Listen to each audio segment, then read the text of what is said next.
It's the old Doctor Who show, episode number 46, Snakedance. Go forward in all your beliefs and prove to me that I am not mistaken in mine.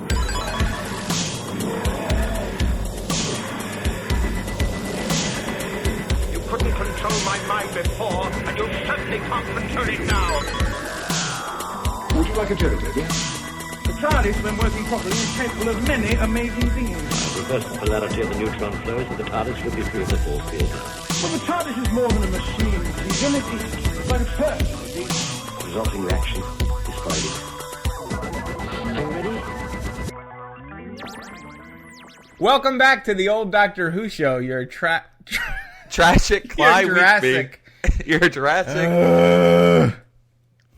Welcome back to the old Doctor Who show, your classic tri-weekly Doctor Who review podcast. I am your host, Eric. And I'm your other host, Dan. And we are back once again. 3 weeks have passed, and here we are.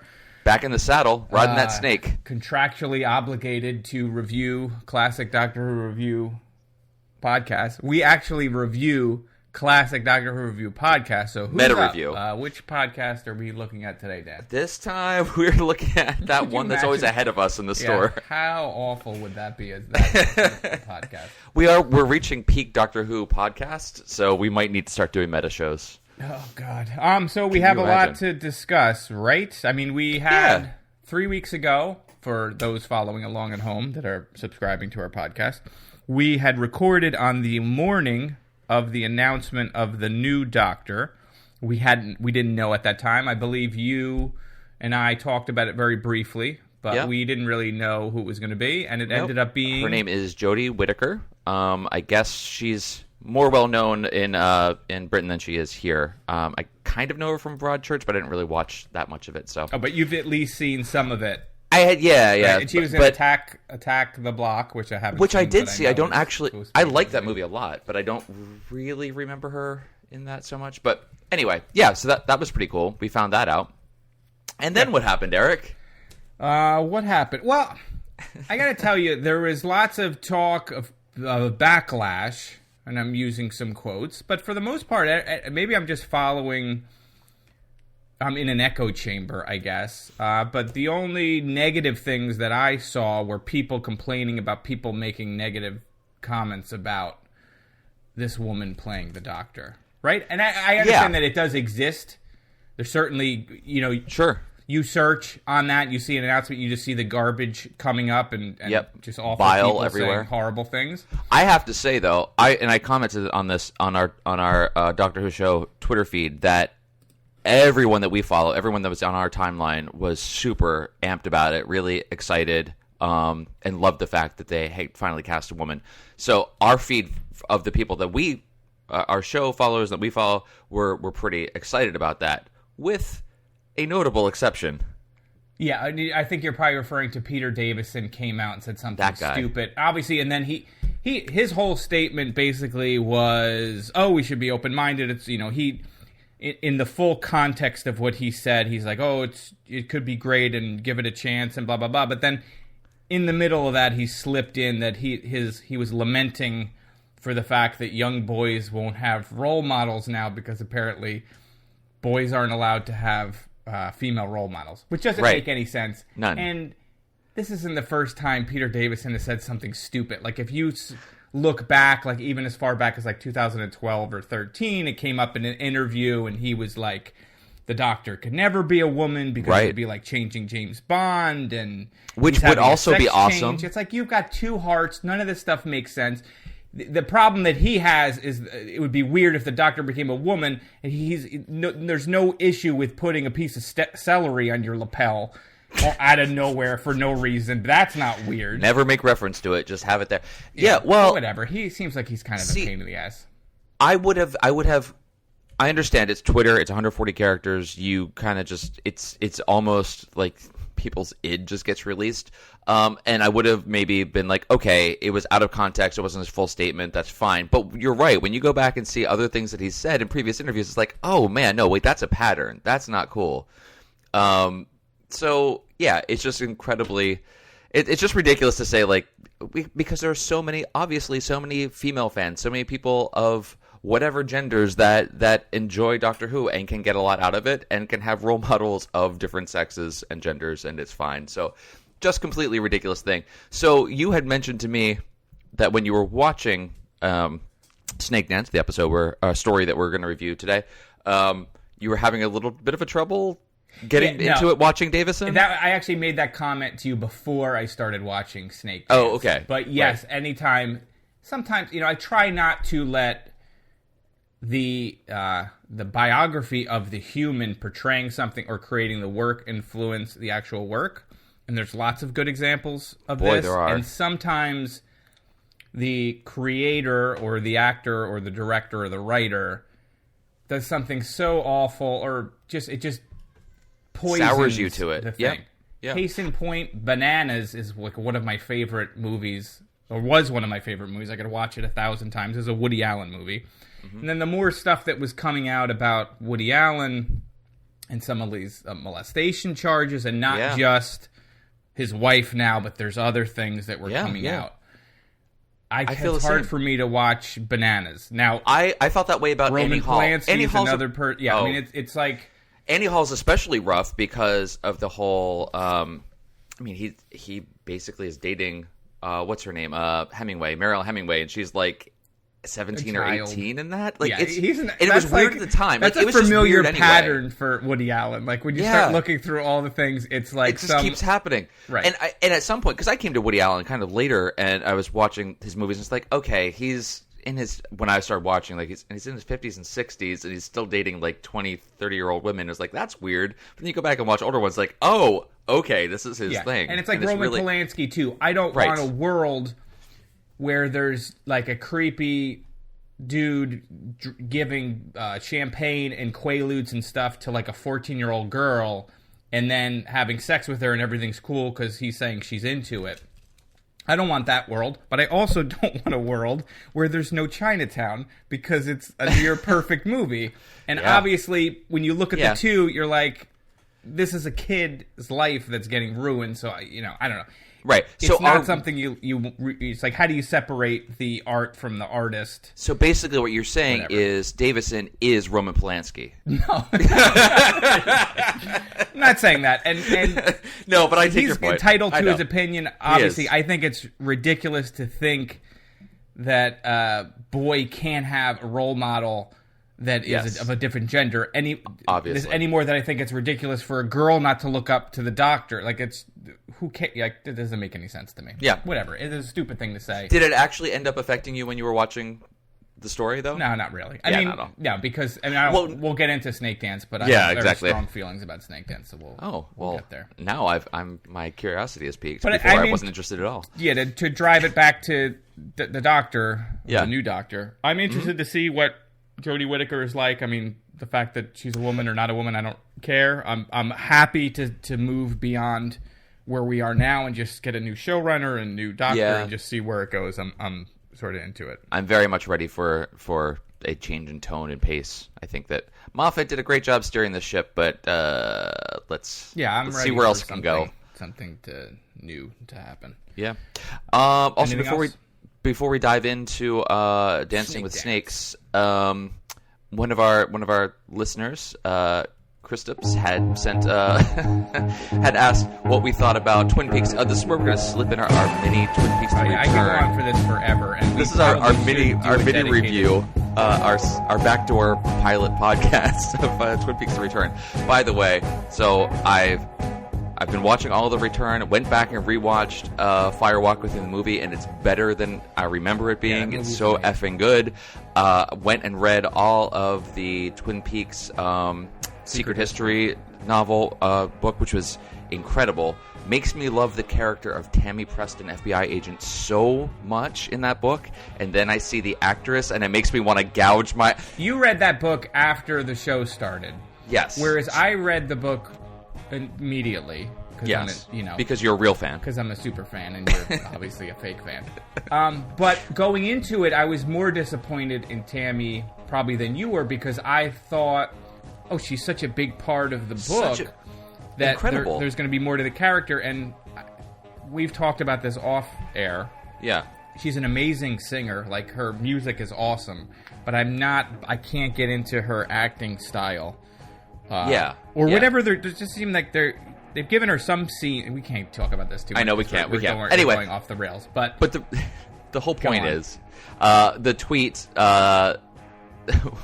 Christoph said to us on Twitter, replying to a tweet that said, Twin Peaks fans said the original score is iconic. David Lynch says, the Roadhouse is a Live Nation venue. Stay tuned for new songs from the Coldplay. Yeah, I don't buy which I thought that's good. That's really funny. Come on. But it's totally doesn't make any sense because it's not at all like a Live Nation broadcast. First, and secondly, David Lynch would never put Coldplay in the Roadhouse. Except for the Nine Inch Nails, which is actually, I mean, they are on tour doing stuff like that right now. So, like, that was actually kind of funny. Yeah, but that's because they're fans of each other's work. I mean, I know. Trent Reznor and they David have a Lynch history. have worked together on stuff, so that doesn't... It's still funny. Anyway, I do find it... I like the pattern in... and this will be the last thing about Twin Peaks. Sorry, folks. I do like the pattern that the show's... Each episode is ending with a musical number, whether it's actually in the Roadhouse or it's...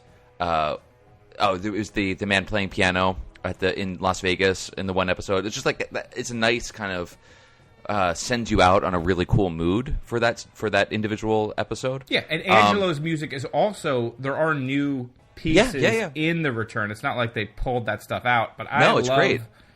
I love the curated music that he's picking bands and music that he likes, and it makes it more like a moving piece of art that includes music, because music is always such an important part of David Lynch that I don't...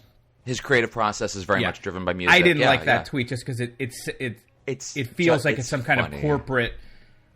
Yeah, your response was a little more serious than it needed to be. The Return, and the first thing that comes in your mind is there's a corporate sellout with like a partnership with like Ticketmaster or something. It's so weird. There's literally like scenes of 10 minutes of a guy sweeping. So I don't know. Yeah, I know.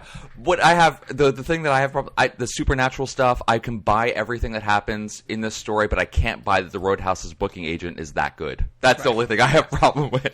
Well, speaking of supernatural, what about? Someone that could turn into a snake of some kind. Oh, well, that sounds like an interesting story to talk about. Dreamscape prequel. Oh my God, you're right. Snakedance. Oh, it's one of my favorite movies when I was a kid. Oh my gosh, I forgot about that. Why don't you push the button? I will. Let's do that. And that's actually a Twin Peaks tie-in between Snake Man from Dreamscape and Jerry Horn from Twin Peaks. But okay. Wait, what? Well, let's get into that. What? Jerry Horn is... No, Chip, I'm pushing the button. Right? The button's been pushed. All right, you have to... Button.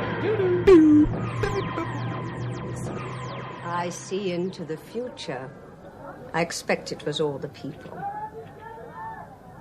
I expect it was all the people. Of course, that's what it was. It's easy to get confused in crowds. Anyway, I'm glad you're feeling better. In that? What? Do you see into the future? In that? Yes. Well, between you and me, not really, I don't. I pretend. I flutter my fingers, gaze deep into the ball, and then... Then I make something up. Whatever comes into my head. Whatever I think they want to hear. After all, they're paying. Doesn't do any harm. Mind you, it's surprising what does come into your head. Sometimes I surprise myself. Is it...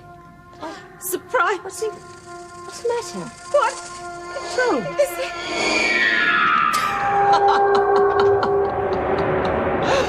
Is it? Is it? Well, look now. This is Snakedance. This is the second serial in the 20th season, 1983, Dan. Mm-hmm. It's 1983 Dan, which was one of the Dan's... It's one of my favorite Dans. Dandiest. 7-year-old Dan. This is written by Christopher Bailey, directed by Fiona Cummings. Mm-hmm. It's weird that there's a female director, though, because it makes me feel like there's no male role models for directors of Doctor Who. Oh, okay. So what was this story about? Well, who knows? As a result of experiences that Tegan faced in an episode we never covered, Tegan falls under the spell of the Mara, which ends up having her lead the Doctor and Nyssa to a planet called Menusa, not to be confused with Medusa, where she hopes to fulfill the Mara's quest to become flesh once more. Dan, what did you think about this second serial called Snakedance? It was fine. Okay, let's I not love start with this me. episode. No, fine. let's start with me. No, let's start with you. You actually had strong feelings. I actually don't have very. I love from the first frame. Okay, there we go. Of this, when they show the weird old hermit dude sitting in the sand, and and it was like, and I had just watched Lucifer Rising, which is a Kenneth Anger film. He's like an underground filmmaker. He's a famous dude. There's lots of that in this, like just similar shots and the editing techniques that they're using and the cutting back and forth between stuff. And, yeah, there was some cool stuff there. And I just loved the art direction. I liked the acting. I thought the story was great. It was easily my favorite Peter Davison story that we've done. Ooh. Except for like Earthshock had, obviously the Adric stuff, which was except for all the other ones. Heavy. But other than this is probably my favorite. I loved pretty much the entire thing. I thought it was near perfect. But you did not feel that way. Wow, so that's why I'm interested. Near perfect to see. As far as like a classic Doctor Who, I don't know. It had I didn't dislike it. I'm not saying I disliked it. Good stuff in it. I thought it was good. I think there was a interesting story. Like there's just weird dream stuff going. And like anytime they literally like at one point. They both get bit by snakes and go into this like fever dream venom hallucination where they talk to each other through their minds. It has all this like spirituality going on, and I was like, I was all in. I was all in from the get go. I was like, yes. I want our listeners to know that you typically eat peyote before you watch. Peyote. Yeah, you were on peyote. I was going to say the word peyote, and you said the word peyote, and it's probably because I have a peyote problem. It's only a problem when you can't have your peyote. Mm-hmm. But go on. I want to hear your. No, okay, your no. I don't have anything really to detract from it. I don't. It was an interesting story. I like that it was a continuation of a previous story, especially one that we hadn't seen. So that's a lot of fun. So we didn't watch Kinda. Kinda. Stop with that. Just to stop you on there. Yeah, Did you feel not having seen Kinda, or kinda, as I like to say? I think you kind of do. Did you feel lost or like not sure what was going on? Because I didn't, and I know that they reference it several times, so I knew I was missing some backstory, but I felt like they did a good job. It didn't. No, it wasn't that I would get lost in it or that I didn't understand what was happening. It's that I knew that if I had seen Kinda, this would have been even better. Like it would have had more, better or whatever, just more context. But no, without it, it's fine. It's just like, okay, I'm just missing a little bit. That would have made it a little bit nicer. We did see this story immediately following Kinda. We reviewed The Visitation, and they do make reference to. I mean, it's like 3 seconds of Tegan saying, "Oh, that was crazy." So, I mean, we had a little bit of context that there was something that had mind control over her, so it wasn't completely unexpected for us. And, other listeners of our show had kind of written to us and, had recommended that we go watch Kinda. Or after watching this one, we swing back around to maybe review Kinda on our second go-through, come back and watch this again to see how the two work together. Right, and it's the same writer, too, we should point out. That the guy who wrote this, I already wrote down his name and I'm forgetting it, Christopher Bailey, had written Kinda, and from what I read, Kinda was so good, the script was so good, that they commissioned him to do this one, and even another one that was never made after this. Is that the one that became the audio story? Do you know? Maybe. I don't know. Okay. I thought that the audio story had nothing to do with him. Okay. But I could be wrong. So, I mean, the more I talk about this, the more I'm going to say, oh, yeah, actually, I really did like it a lot. I didn't dislike it. Right. I didn't dislike it at all. I do like that we have more to do with Tegan here, and that the actress actually got to expand her range, show her range, and like actually be a different character, which was a lot of fun. She's really good. Even if it wasn't her voice doing most of the talking. I know. Which was fine. I mean, it was actually really cool. Yeah, it was very cool. Yeah. What about Nyssa with the new outfit that Nyssa's wearing, where all of a sudden she's Space Blossom? Did you notice that? Like she's wearing like this I don't know how to dress. Completely mismatched. I'm always coming out like, why are you wearing that with that? But even I was like, I'm not sure that skirt goes with that top. And did it seem like she was trying to get the Doctor's attention. Yes. In a more intimate. Oh, like no. She kept, like he's trying to do something. She keeps going in front of him and like standing in front of the console. And she just wanted him to notice. Because this is the first time she's changed clothes in months. So right, but she just wanted him to notice, and he didn't. Definitely felt like she was trying to get him to notice, and I was like, well, where is this coming from? It felt like she was trying to get his attention in a romantic way. Oh no, I didn't read it as romantic. You're just saying, slightest. just attention, just please God, just pay attention. Recognize that I'm human and I'm here. That's right. Just compliment me on, isn't that an interesting look? Yeah, You're not even a compliment, just thing, recognize and they it, only really play on that in the opening episode, where she's standing in front of him and she's in the new outfit. But there's a couple of moments like that. The two of them actually have a few interesting moments. There's that where she wants him to notice, and he sort of does and says, "Did you do something different?" and doesn't quite put his finger on it, like that whole kind of stale thing. So he does that. Then they have a moment much later where the two of them are in the TARDIS control room. They're putting a plan together, and they're going to go run out to find Tegan. And so Nyssa hits the switch to open the doors, and the Doctor comes over and flips the switch the other direction and closes the doors. And then they pause, and she opens it again. Right. Did you catch that? That was kind of cute, just like that little moment of the two of them, because she kind of was like anticipating what was going to happen before he even said rush towards the door. She was going to open the door, so it just kind of shows their relationship. And then later, I think in the last episode of the story, after the two of them meet with Dojin, the old historian hermit guy, and they have their whole hallucinatory peyote dance. Yep. They're kind of heading back to the snake cave, and the Doctor helps Nyssa down off of a step. They're coming through a little rock passageway, and he lifts her up by the waist, sets her down, and basically says you're welcome, and she's like, you didn't need to do that, or something along those lines. Oh, that I didn't even pick up on. It was a weird moment. It was weird watching it because he actually picks her up by the waist, lifts her, and sets her down. It was maybe a 2-foot step. It was not anything difficult. And then she actually comments on the fact that he didn't need to help her do that and walks off. Okay. Yeah, no, it was strange. I don't know what to make of that at all. But their relationship is evolving and interesting. That was fun. The way that they wrote her in this particular storyline, whatever, was really good. She had lots of business to do. She was figuring stuff out. She was advancing the plot. There was ideas that she was presenting, and then the Doctor was building off of them. Everybody had something to do. Especially when the two of them are in the prison together. They're just kind of evolving that. The idea to make Tegan the villain was awesome, because then it gave Tegan business to do. And an actual villain instead of just being annoying. Right. Well, yeah.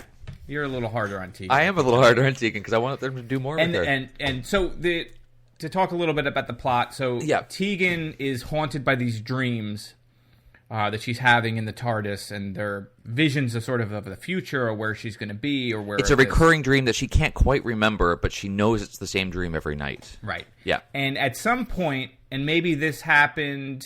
Did this happen off camera? I guess this happened probably immediately before we pick up the story. Yeah. Yes. He says something about where do you want to go, and then Tegan gives the TARDIS is already in flight. Yep. Right. So they were putting in some coordinates, and Tegan read off the coordinates to him. Okay, and we did not see that last episode at the end because I didn't remember it.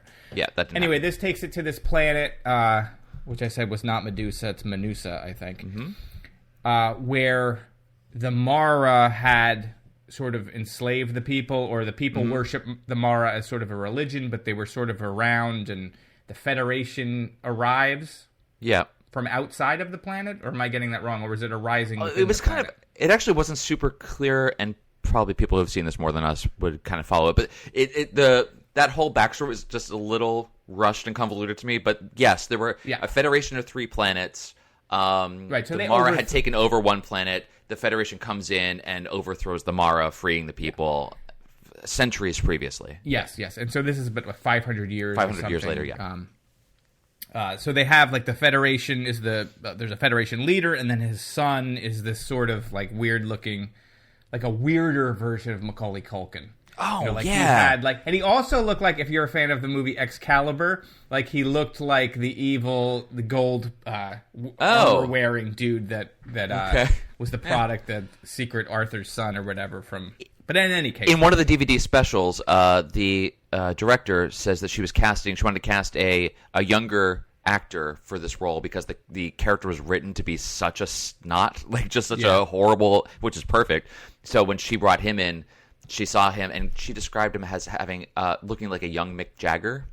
Okay, I can see that. That Mick Jagger lips, his lips are just weird, and he looks like he's not quite fully formed. He's like not maybe he's a quite little done. They took him out of the hasn't oven been baked too the early. entire way. Yeah.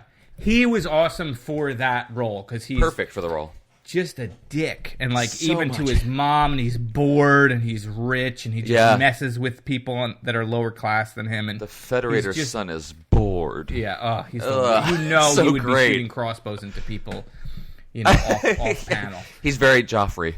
Yeah. But there's this whole sort of society, and then there's the director of kind of archaeology. But what was his official historian? title? He was a historian, but of some kind, and he's sort of obsessed with this ancient Mara culture, and Ambril. They're all getting ready for this ceremony that they're going to do, which was not the most exciting ceremony in the world, let's face it. I mean, they've got the snake going through the streets, and everybody's... Kind of like Chinese dragon style. But then but they're also much watching lesser. weird puppet theater of, like, horrific snakes eating people, and he kept cutting to the children laughing, and it was just like, oh, boy. I mean, that was okay. The fact that... Because that kind of set up, like, the whole... I mean, their history and mythology and religion around the planet of the snake and the people and everything. But this is much later on, when Lon, who's the Federator's son, basically gets this historian to come with him because he has this artifact, and there's going to be so many more artifacts. So he's trying to lure him back so we can get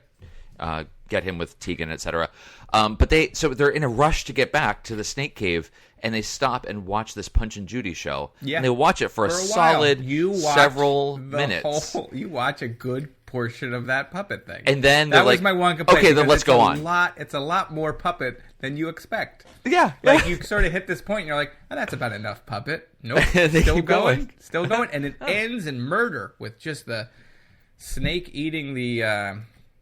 It's nice to see that the Punch and Judy story has gone intergalactic. That it's in every time and every place. Like it's full on battery and assault, but in puppet form. So but you get a lot of like little neat things in this like festive marketplace, which I love. By the way, I love all the production design cool. there. There's like the weird design was great. Snake toy salesman that was kind of creepy. There is the guy that's dressed like a demon.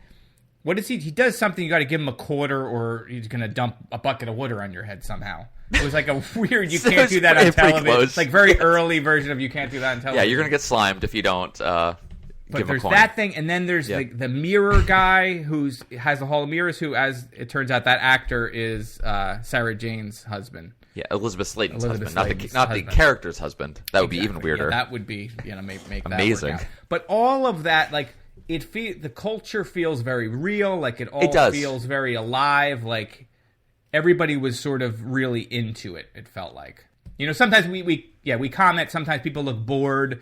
No, or like the not last this one. episode we did, like everybody was. It felt really bustling. And there were a lot of extras in this during the festival scenes. A lot of adults, a lot of kids, and everyone was very, very into it. Even though, like you said, it's not the most interesting festival in the world, but everyone was super psyched about it.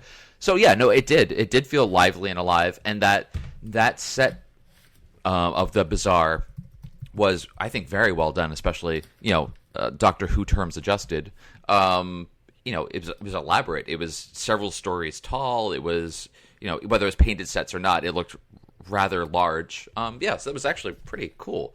The cave itself, not nearly as impressive. Well, but the exterior was, because the cave mouth with the fangs and everything, it looked like, some kind of Skeletor Snake Mountain set when piece. you first see that in Tegan's dream. In the dream. And that even looked so much better, too, as she's like getting drawn into the snake mouth and everything. That looked actually pretty cool. But yeah, once you're inside, right. It's like... One of the things, so we talked how Tegan has these dreams, and the Doctor immediately recognizes there's a threat there, and I think he even...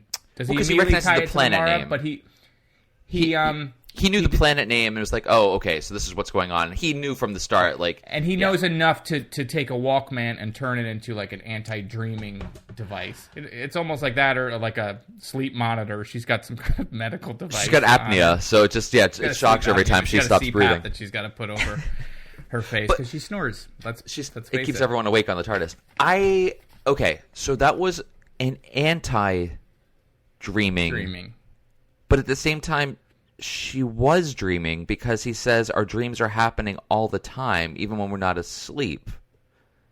I didn't know what it was actually supposed to do. I think it was suppressing those dreams. Like she was dreaming at night and was aware of it, but while you're awake, you're also dreaming. You're just not aware of it. So it was suppressing all of the dreams to try to prevent her from getting taken over.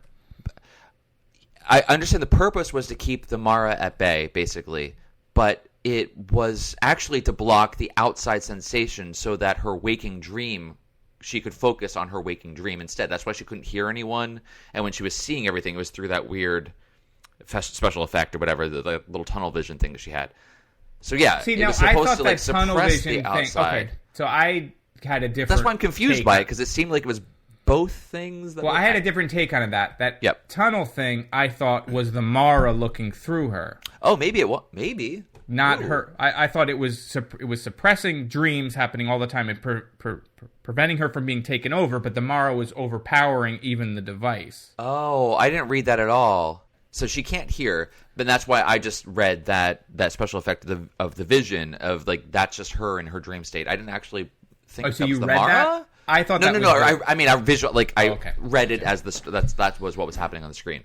So that's what I kind of felt, but I guess it could work either way.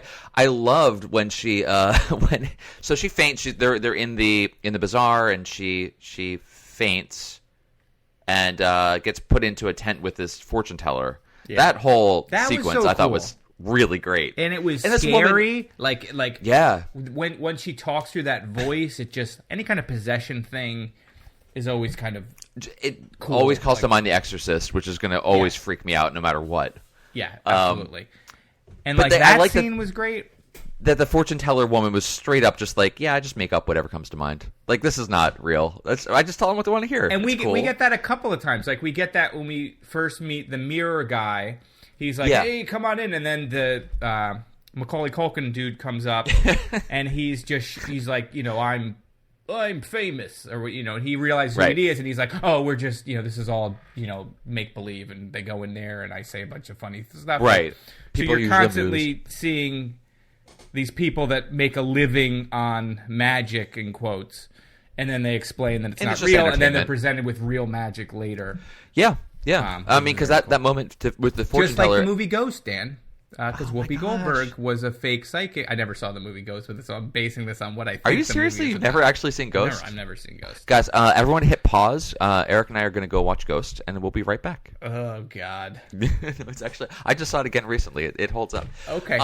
Anyway, but I like the fortune teller, like that. So she says, this is all made up, and it's just whatever comes to my mind. Sometimes I'm surprised by the things that come to my head, and then the Mara is completely taken over Tegan, and like. Mm-hmm. Changes the crystal ball, and like the snake comes out of it. That was like, it was really cool looking. Yeah, I like that awesome. A lot. How dumb was I'm gonna say very Ambrel, when they're looking at they're talking about the legend. So this is like, I think, in episode 2. The doctor's explaining to the director, like, hey, the legend is real, and the director's like, no, it's not. Take, for instance, this hat that has five faces of... It looks like a helmet, but he can't figure out... And then the doctor's like, put it on. Yeah. And even at that moment, they don't realize that his face would be the sixth one. It takes an inordinate amount of time for them just to... now you count them. One. Like, they literally count. Use your fingers if you need to. You can count them. Oh, God. Not the Yeah. That was pretty obvious from the outset, so that was a little frustrating. Right. But... Okay, so correct me if I'm wrong, and I very well might be. So that was the six faces of delirium or something along those lines. And when Nyssa and the doctor first go into the snake cave, they see the hieroglyphics, pictograms that are there.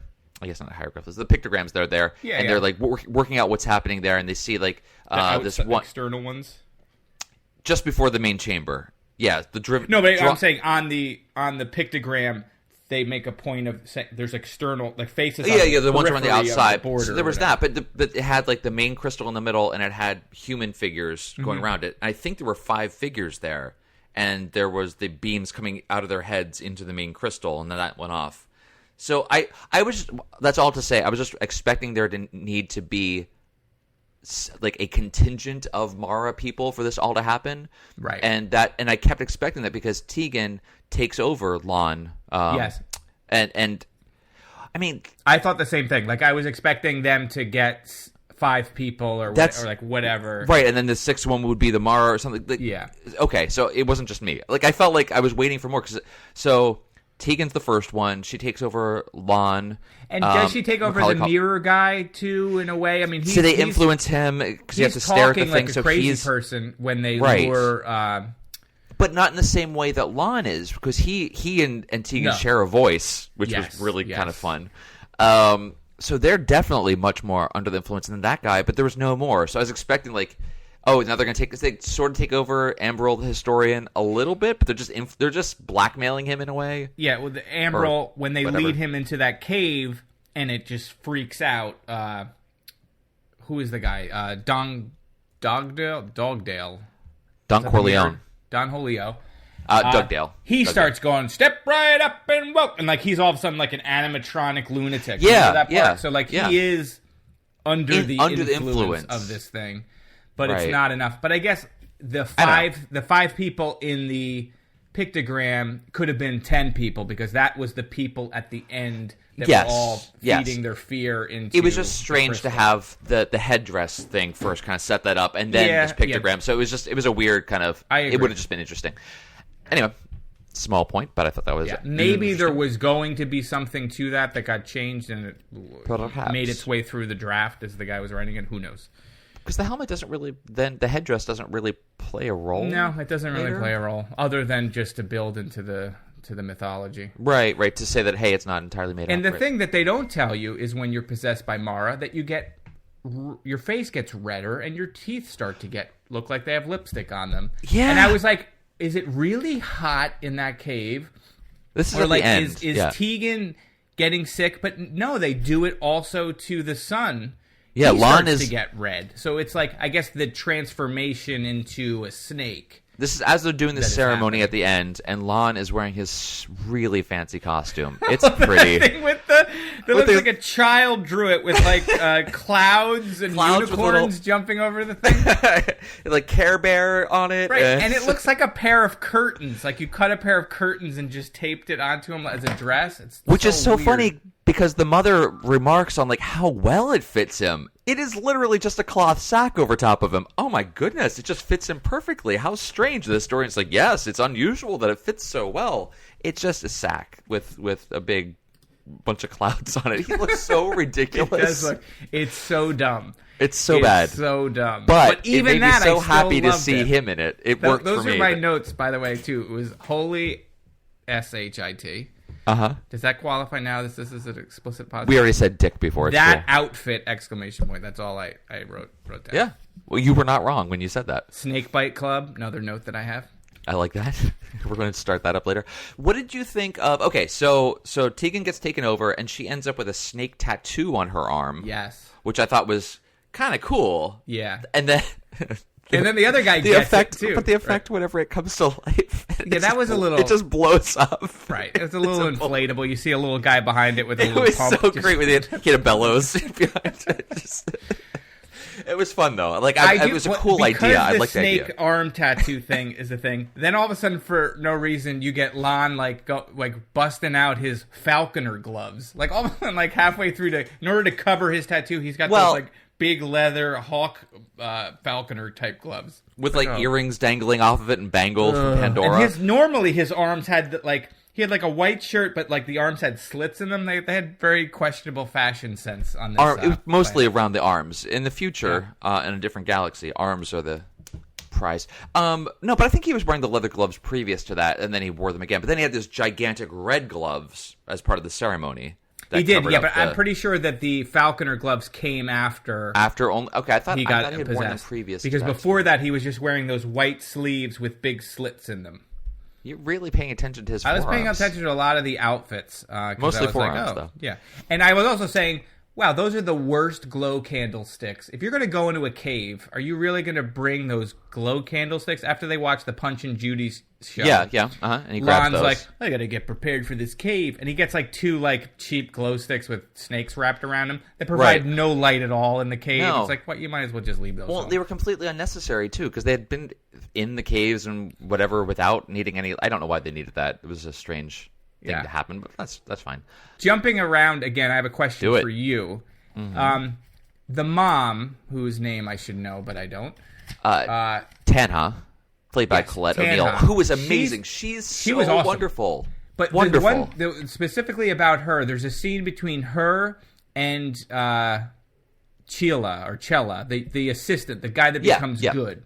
Yeah. Where she's talking about her son and her dad and how the son, a young man always wants to overtake the father. Do you know what I'm talking? Is she plotting with him for him to take over the directorship because he's a young man and he's subservient to this other guy that maybe she doesn't trust anymore? Or was she talking about overthrowing her own husband? Like, what was the point of that? Yeah. Because she says you can speak freely, and she's trying to prod information out of him. And I didn't quite know that's an interesting where that was going, or, I was like, oh, is there sort of more intrigue going on with this family dynamic? But then they didn't build on it, and it didn't go anywhere. So it was just an interesting scene that was wondering what your take was.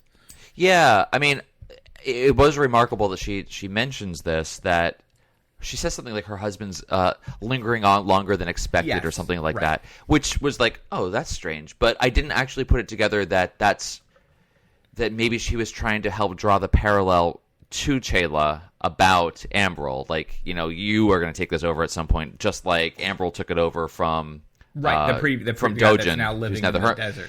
Yeah, so maybe she was just trying. I don't know that she's necessarily any more to that she was like going to help Lon kill her husband and take that over. I don't think that it was not like a whole Game of Thrones thing happening there. Right. It just felt like, what is this for? Like, I think that's why. That makes sense to me. That she was trying to like get more out of him by saying, "Well, see, I know how this works. This is happening even in my family. That the younger generation wants to take over and da da da da." Yeah, I think that makes sense to me.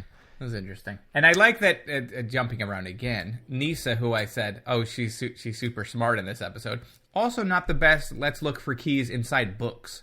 Like, do you notice that she kept looking for the key and she's flipping pages through a book? It's like, why don't you check the boxes first before you start looking for it? Check that big pyramid box first. Somebody's going to hide a key like in a book. Maybe they carved out the inside of the book. I don't know. So you only need to look at it once. You don't need to flip every page. You just like open it and close it. Looking through the pages of a book. I'm like, come on, Nisa. It's literally paging through every single page. Yeah. So that was interesting. I mean, have you ever seen the actress that played the mother, Tana, before? No, and I was thinking Game of Thrones too. I was like, oh, she almost reminded me of the I can't remember the characters because I haven't been watching it. You know who I'm talking about. The grandmother of Highgarden. Yes. Yes. And I was like, oh, is it her? It's not her. That's exactly who it does remind me of, though. It reminded me of her, and a lot of this particular storyline was me going, ooh, that's the person from... And I was convinced it was the kid from Excalibur. It's not. No. And then I was convinced that was the woman from Game of Thrones, and it's not. So. And both of those actors, so Martin Clunes, I don't know, Clunes, over here in America, not anyone we'd really know. Same with Colette O'Neill. They both have very extensive filmographies, but I don't really know them from anything. They were excellent. The casting was very good in this. I think everyone was so good. Yeah, I like the director, Cummings. What's her first name? I don't know. It's a woman. Why should I remember that? Fiona Cummings. I can't identify with her. She also directed another show that we saw. Excuse me. Another story? Valva, did she do? Oh, did she? I could look that up. Another episode that we saw that was also great. And she gets really good performances out of people. And whoever edited this, or the two of them together, I loved lots of cross-cutting and weird scenes, like weird close-ups on things and then cutting back to another thing. Was just so... I thought it was just so well done. There was some weird... I mean, that cross-cutting was used several times to pretty good effect, or it was literally like one shot, another shot, alternate, faster. Especially at the end. This was when... sorry. Okay, it was. Good. Yeah. I actually couldn't bring it up. When towards the end, when Tegan's becoming the Mara snake, that back and forth, cutting until her face is inside the snake's mouth was really cool. It was effective. There was no epileptic warning at the beginning of that, but Now you mentioned the special effects maybe being updated on a DVD release or something. I don't know which version I saw. I thought the special effects on the snake when the Mara finally gets made flesh, because this whole thing is about them trying to get the Great Crystal, which turns thoughts into physical form. Yeah, we didn't even mention that, did we? That's sort of the whole plot. The Doctor is really too late, and they're able to get the crystal there. Yep. Everyone freaks out. It's enough that now the Mara becomes flesh. But it needs everyone there to believe in it. Yes. Everyone who's present to believe in it. The more people that believe, and the more people that feed their fear into this thing, the more powerful it becomes. So you mentioned the snake on her arm. Yeah, blows up. That part was certainly not less than spectacular. Yes. But when it fell on the ground and then it turned in, it sort of morphed into the snake, and it looked very much like the snake in Dreamscape. Yes, that transformation. I thought that looked good. It did. For the time, and it I thought that was a good special effect. And then you mentioned that it was updated. Maybe I saw the updated one. No. So I don't know. So what I was saying was I was just looking around before we started recording this just to see if there are any on YouTube, any of the special features, because we're watching it now on BritBox, which is awesome, super convenient, but we don't get all the DVD extras that you used to watch and tell me about live on the air here. I may have to go back to Netflix for that. So what I was watching, I was searching for Snakedance special features, but actually one of the results was for Kinda, and it was a side-by-side comparison of a scene in Kinda. You know how they mentioned in this one that the mirrors kind of contained it in a circle, so it couldn't break free. Yes, so why were these mirrors not effective? Well, I'm not inside a circle. So that came from Kinda that we didn't watch. But they have that scene on YouTube side by side of the original as it was transmitted, and then a DVD version of it with an updated special effect for the snake. So it's not this story; it's Kinda. Okay. But it is side by side of this giant Mara snake. It wasn't necessary at all. I think that the effect from the original broadcast, I guess that would be like 81, 82, was fine. It was appropriate. It was just as good as other special effects of that era for Doctor Who. I don't think you get a whole lot out of that CGI snake. Instead, it was almost of the era of like Xena Warrior Princess CGI, which that's better, I guess, but not awesome. So it didn't really lend itself to anything special here. What we do have in Snakedance is a whole lot of rubber snakes all over the place. Yeah, and then some real snakes. You get a cut. Yeah, we get one thing. And one time in this entire thing, when they're doing their peyote snake venom dance. Yeah. Which I loved. I loved that whole thing. By the way, Eric loved that part, guys. Yeah, because it's so weird. Because you don't get like things like that often. You know what I mean? Like you don't get like stuff. How do we figure this out? We're just gonna sit cross-legged across from each other, and trip out, and talk to each other through our mind to figure out the quiet space. The calm point. The calm point. Yeah, the calm point is everywhere, man. Yeah. Totally. So the Doug the Hermit. Dojin pulls out that snake, and it's clearly a rubber snake, and he brings it to his wrist and bites him, and it's all a fake snake. Right. And then he hands it to the Doctor, and it's a rubber snake, and he has it. And then just for one shot, for like 2 seconds, it's a real snake. Yeah, and then it goes back to being a rubber snake again. It's like, well, guys, you were doing fine manipulating the snake and making it look sort of realish. Why did you need it for that one shot? And then he bites him. And, awesome. They trip out. And at the end, the climax I thought was also very good. You have quick. all the people freaking out and feeding into it, and the snake's coming alive, and the Doctor's holding it together by finding calm. And he shouts to everyone. He yells at them. He's like, to find your calm points. Yeah. calm down. Yeah, reach inside yourselves and find the still point. It's the still point. I'm sorry. He shouts at everyone as though everyone's gonna be like, oh yeah, my still point. Duh. But it's great. But then he uses his little crystal and he finds his still point, and then the wandering hippie joins him, and then both of them together destroy the snake somehow. But I loved it. Yeah. What was so to me? It seems so quick that like boom, boom, boom, boom, boom, boom, boom. Now the snake's dead, and it's a puddle of ooze on the ground. Yeah, like, and then Tegan is like PTSD, all really having a hard time because she, I guess, hasn't been exposed to all of this. Because we didn't really talk about what the Mara was, but it's sort of this advanced civilization creates a crystal that can create anything that's in your mind. Yep. And inadvertently, all of the horrible things that make humans humans, and I guess they're not humans, whatever. No, they actually say human. They actually say human. So humans are garbage. I think we all agree. Yeah, we get it. So it's imagine taking all the humans now and taking the worst parts of them and making that into something. And I think it's an orange-haired goblin that now lives in a giant white house. Yeah. And now Tegan has been that, and has to process all of that. So that I like the fact that they had that scene too. It wasn't just like the snake's dead. Here's the ooze credits. They at least spend 30 seconds, whatever it was, on her sort of dealing with that, dealing with whatever that is. I thought that was there's also a deleted scene as well that was on YouTube that just it's another like 30 seconds of that as the Doctor, Anissa, and Tegan are walking out of that chamber.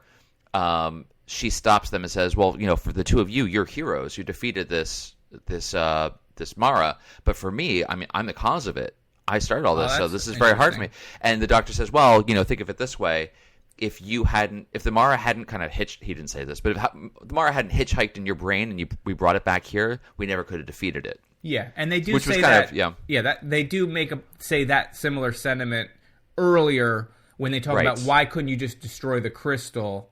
Because they're trying to figure out why they couldn't destroy the crystal. Just destroy, we would just postpone. We're not actually destroying the Mara. It actually had to kind of manifest so they could destroy it. So it was good. I mean, that's interesting really liked for her. It. I'd like to see. I mean, I don't know how much more they're going to talk about this, but this is a huge traumatic event that should shape the rest of Tegan's existence. I mean, this was a really big deal because they kind of like make slight reference to it in other stories that she had a kind of being living in her brain, and now it like came back again. It makes her a little more interesting. In Sonic Screwdriver news, we always talk about sort of him not having it, and they make a point of saying he can't open a lock. And I think Nisa's like, I wish you had your Sonic Screwdriver. He's like, well, we don't, but we have this. And he shows, the book, and they read the notes. Yeah. Because it's knowledge and self-reflection. These are the things that fix the ills of society, Dan. That's why I like this story. Oh, I see. All right.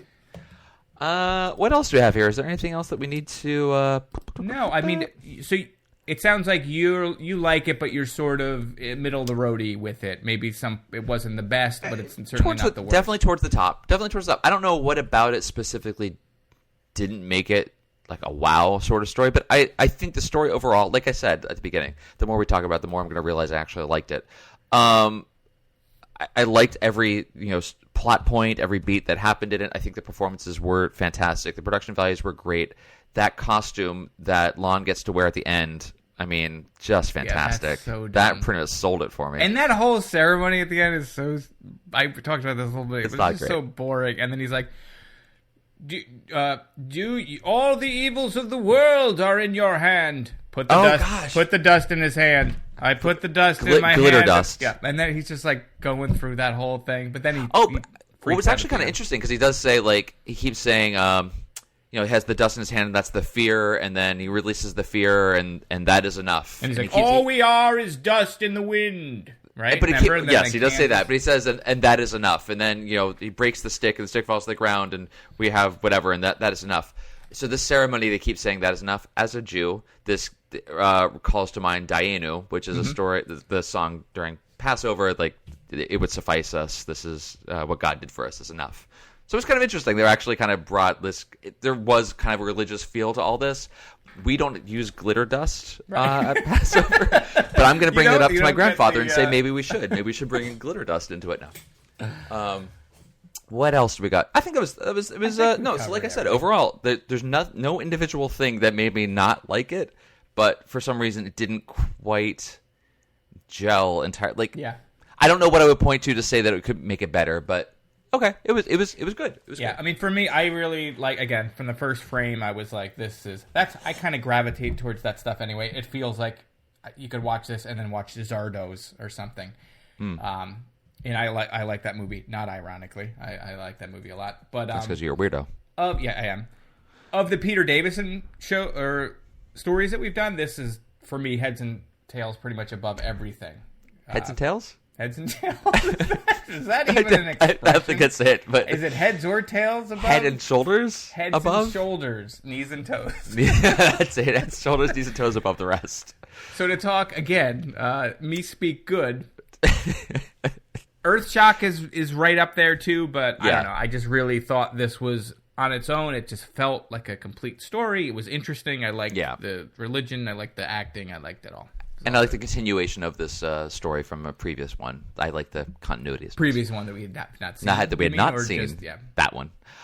All right. Well, thank you for all of that. Then let's talk about some of our feedback from our listeners. Did we get feedback on this episode? I believe we did. Yeah. Right? So on the tweeters, I wanted to see what some people thought about this. So we got some replies.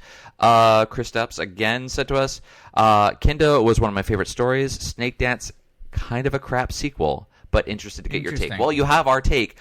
We can't compare it as a sequel. It as a standalone, I think it worked. Like I said, I can't point to what about it doesn't quite make it a perfect story, but I liked it.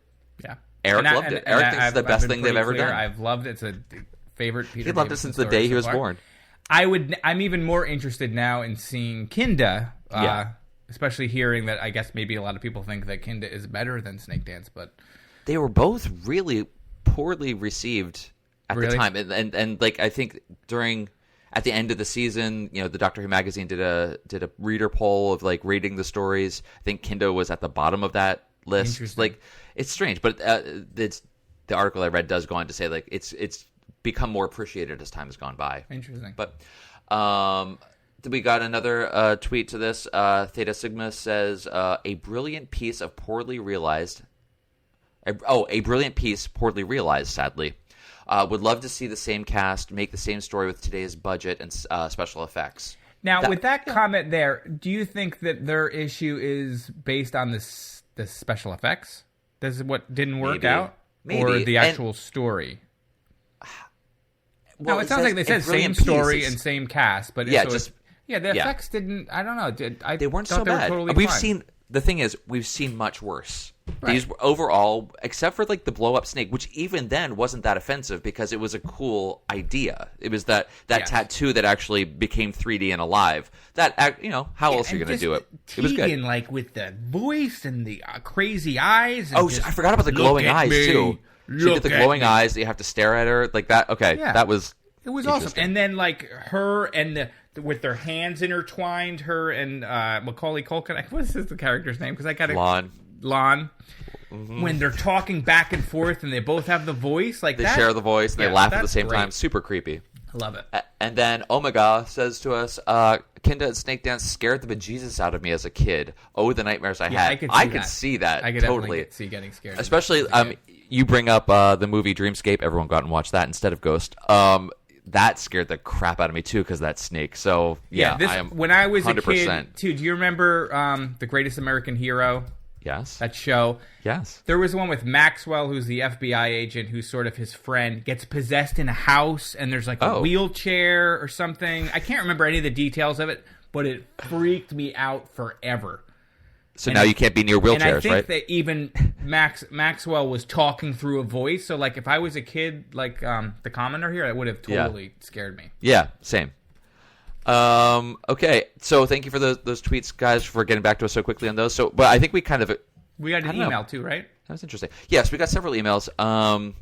Let's just go through those quickly here. Thank you guys so much, by the way, for writing into us. Michael writes to us to say, with the subject line of the Marwyn Undead, which is a story we'll be doing shortly. Is that the next one? That's the next one. Okay, great. Yeah. Michael says, spoilers in here, right? Well, let's find out. Okay. I have a question you might like to ponder in the lead up to an episode on your schedule. Please don't ruin it for me. I don't think I'm spoiling it by letting you know Marwin Undead is partly set in the 1980s school with the return of a past companion as a teacher. Well, that's a spoiler. Interesting. Yeah. Well, I don't know who the companion is, so cool. I'm excited now. If you don't know already, which we don't, which companion do you think it is? Place your bets, folks. Ooh, okay. Keep up the good work and don't pay too much attention to the one-star reviews. Oh, actually, he says, keep up the good work and don't pay too much attention to the one-star reviews. Hang on to that thought, Michael. Anyway, okay, so previous companions, who could come back? Who would you like to come back? Do you think I'm going to say it is Harry? Ooh. Around the time, like, Sarah Jane and Harry, remember when? And no, I know what you mean. I would never say Harry would come back like that. Did he die? I don't even remember if we saw him leave. It was Harry. He was Did we see him leave? I don't think we saw the episode in which he leaves. Or maybe we did. It doesn't matter. I would have cried. I would have cried my eyes out. I'm going to say that, and I have absolutely no idea who it is. So I have no idea who it is. I would love to see Joe Grant come back. I just really like Joe Grant. All right, but last we saw her, she was off getting married to the activist hippie. Oh, right. Oh, so that's we'll right. We'll see if they're still together. Maybe. Hey, it's possible. She's all right. So you're going Joe Grant. I'm going Harry. We will find out. We try to avoid spoilers as much as possible, so neither of us know. We're probably neither of us right. But okay, Michael. So thank you for that. And do you think it could be like someone like Sarah Jane? I don't know. I would know that. I feel like I would. That would have just like right. I would have come across that by accident. So no, I don't think so. Okay. So plus, she comes back. She comes back in the new Doctor Who 10th season or 10th Doctor comes back in the school episode. School Ties. But Sarah Jane does. No, but it would just be too much of it. Like it's the same thing again. I that's why I don't think it would be her. All right. So we will see if we are right. Thank you for the email and for the question. Okay. Going on, next one from PB with the subject line of Earthshock, Arc of Infinity. This is a kind of a long one, but let's see. In Earthshock, you kind of indicated that you felt a line had been inserted into the script to say that the Cybermen were vulnerable to gold as a means of giving Adric a penultimate act of heroism to perform with the star of mathematical excellence. I don't remember saying that, but we could have because I don't know. I definitely remember saying something along the lines of, boy, that felt convenient. Okay. You do get blackout drunk during the show. No, I only just black out when you're talking. If you're talking, I just like phase out, and I'm like, all right, what stupid thing am I going to say next? And I go through my book of stupid. What people don't know is we record each side of this review separately without talking to each other, and Eric just edits them all together. So no, I do remember saying like, oh, that felt kind of convenient. So that was me. Right, in actual fact, he says the details Tefel previously mentioned in a Tom Baker story, Revenge of the Cybermans, in his first season. This is the main crux of the story, as Cybermen had decided to wage war against the planet Voga. So I was wrong. It was a thing, and they used it to great effect. So that's good. And we had not reviewed Revenge of the Cybermen, so I don't know if we want to add that to our list or not. Perhaps we will. We have so many things we need to come back to. He does go on to say regarding Adric, I had never thought about it before, but agree with your analysis. He was quite simply a character that few writers knew how to utilize. I think that was the problem all along for me. I always feel that way. In some respects, he was another K9. Robotic? No. An inconvenience that writers had to sort of write around, but with more difficulty as he wasn't overcome by harsh terrain, damp, or wet conditions, or a flat battery. That we know of. Right. Adric can't go outside. He has a bad knee. When it rains, he can't walk. He says, I also agree that Terror of the Zygons is a classic Tom Baker story that should definitely be covered. Also recommends, there's some recommendations for us to come back around to, the Dalek Invasion of Earth, Susan's last story. The War Games, albeit in some kind of abridged form, as it is 10 episodes long, but features Patrick Troughton's exit. Yeah, we'll come back to it. And The Claws of Axos, already mentioned by another listener. Thanks for the great podcast.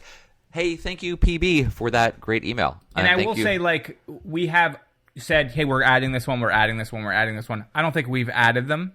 We will get back to that when we get closer to the end. We will definitely do that, and there's a number of, people have made comments, I know, and they've brought stuff up, and we've said we'll do it. And if it's not appearing yet, it doesn't mean we've forgotten it. Yep. And if you want to make absolutely sure that your voice is heard, you can just comment on the schedule page and we'll take those. But we're going to go back through the emails and grab the ones that we think are going to make a lot of sense for us to revisit. Last, but certainly not least, again from Deborah. Thank you for writing to us with the subject line of Snakedance. This is my Doctor Who fandom story. My brother was a Doctor Who fan watching the show on PBS back in the late 70s and early 80s and tried to get me to watch the show, but I couldn't get into the show back then. Cut to 2011, my fandom of 2 other shows led me to the new Doctor Who episodes, which started airing on my local PBS station at the time.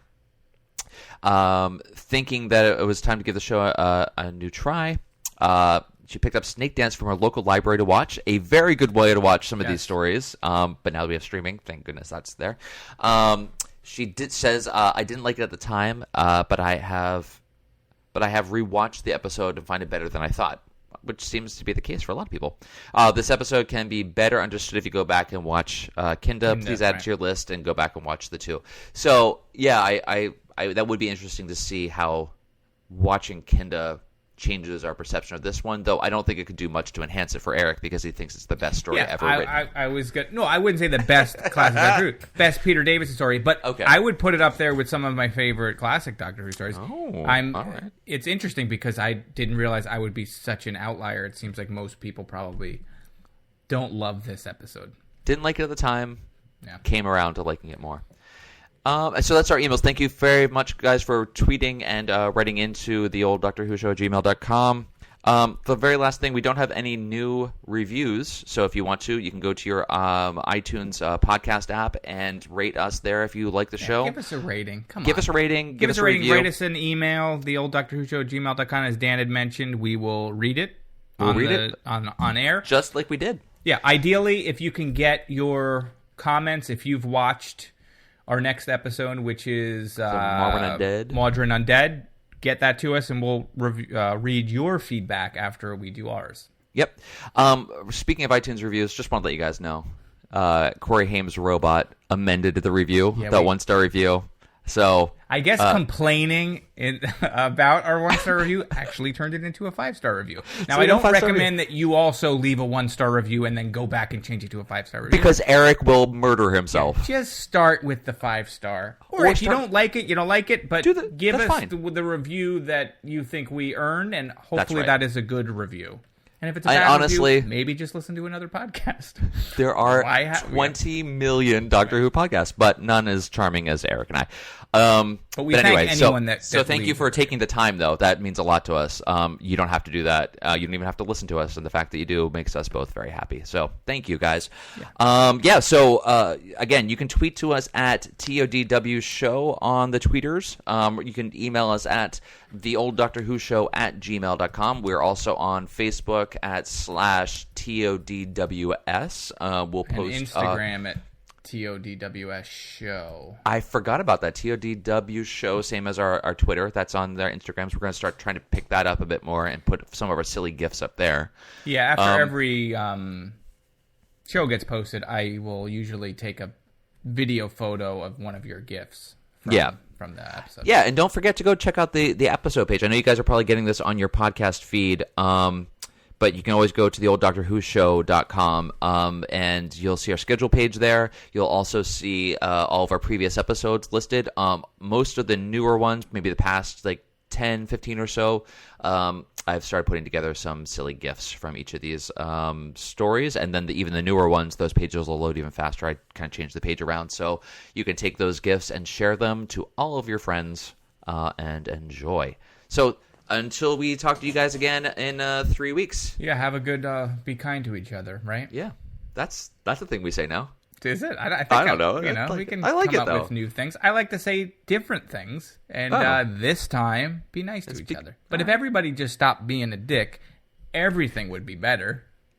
You know what I mean? Universally, everything would be better. I'm totally with you on that. That's sort of it. If you can get that down, there are no other problems. He's coming off the peyote now, so it's going to start getting real. I'm just sitting here Dan's looking at me through the video, and I have a snake, and I'm just biting it into my arm and just trying to find my still point. My still point. Your quiet place.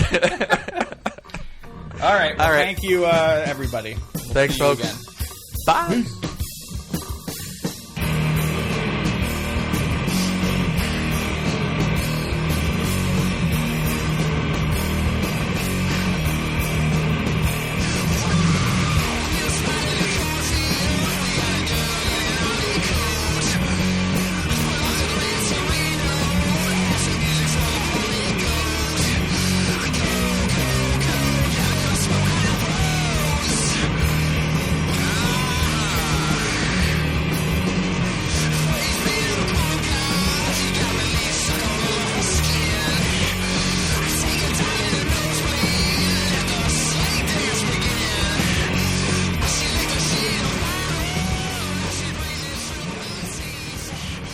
Welcome back to the Old Doctor Who Show, your tri-weekly classic Doctor Who review podcast. I am your host, Eric Grissom, joined as always by... I'm still going. We always talk over each other. Have you noticed that? Yeah. Joined as always. Why don't we by... You want to start again? Welcome back to the Old Doctor Who Show, your classic tri-weekly Doctor Who review podcast. Took a minute there to think about why I made this life choice. I am Eric. We really need to workshop this whole I'm pretty sure thing. We're doing stellar right now. I mean, to be fair, we've only done this 45 times.